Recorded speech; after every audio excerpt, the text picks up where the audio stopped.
मयंक मधुर जी, हेमंत सिंह जी, आदित्य भाई, अंकित जी, अनुराग भाई, तमाम जो हमारे साथीगण हम लोगों से जुड़े हुए हमारे साथ यहाँ कंधे से कंधा मिलाकर आए हैं, उनको बहुत बहुत धन्यवाद। और इसके साथ मुख्य रूप से हमारे जो क्षत्रिय समाज एकता मंच के पदाधिकारी हैं भाई नरेश सिंह चौहान जी, श्री वीरपाल सिंह जी, भाई अध्यक्ष हमारे रूपेंद्र सिंह तोमर जी, श्री श्याम बिहारी सिंह जी, अशोक सिंह सोलंकी जी, अमित भाई, सुंदर सिंह जादव जी, श्री तेज सिंह बुंदेला जी, प्रेमपाल भाई, श्री परमवीर चौहान जी, श्री विशन कुमार फौजी जी, श्री सत्येंद्र सिंह चौहान जी, श्री चंद्रसेन सिंह जी। निश्चित रूप से आज का एक कार्यक्रम सुबह से चल रहा है और लगातार तमाम वक्ताओं ने बार बार आपको सिंह और शेर की उपाधि दी है। तो मैं मूल रूप से बता दूं, शेर का एक स्वभाव होता है, अगर आप लोग जानते हो कि शेर का स्वभाव कि जब तक उसको भूख ना लगी हो ना तब तक वो शिकार पे नहीं निकलता, और जंगल में तमाम कुछ भी होता रहा उस शेर को फर्क नहीं पड़ता है, लेकिन जब उसको भूख लगती है तब अपनी गुफा से बाहर निकलता है और अपने शिकार को अंजाम पर पहुंचाकर फिर अपने गुफा में जाता है।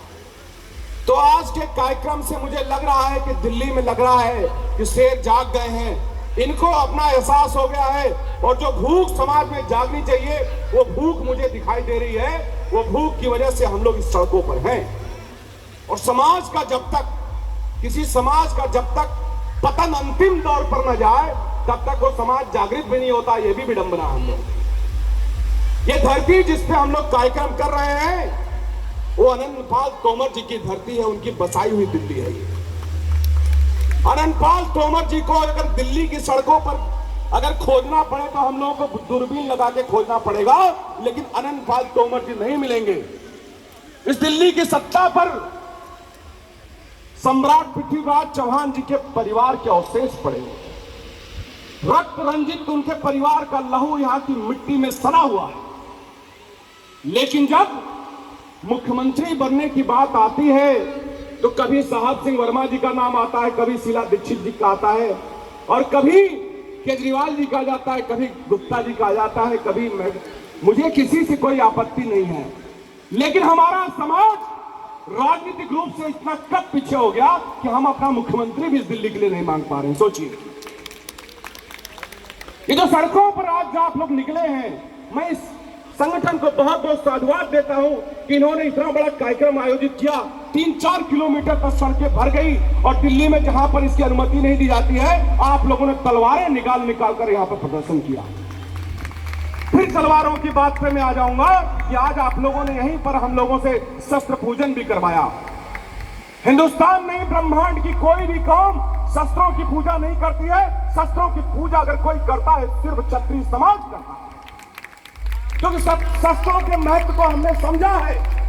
हमारे पुरखों ने कश्मीर से लेकर कन्याकुमारी तक नहीं, पूरे ब्रह्मांड में अपना खून बहाया है।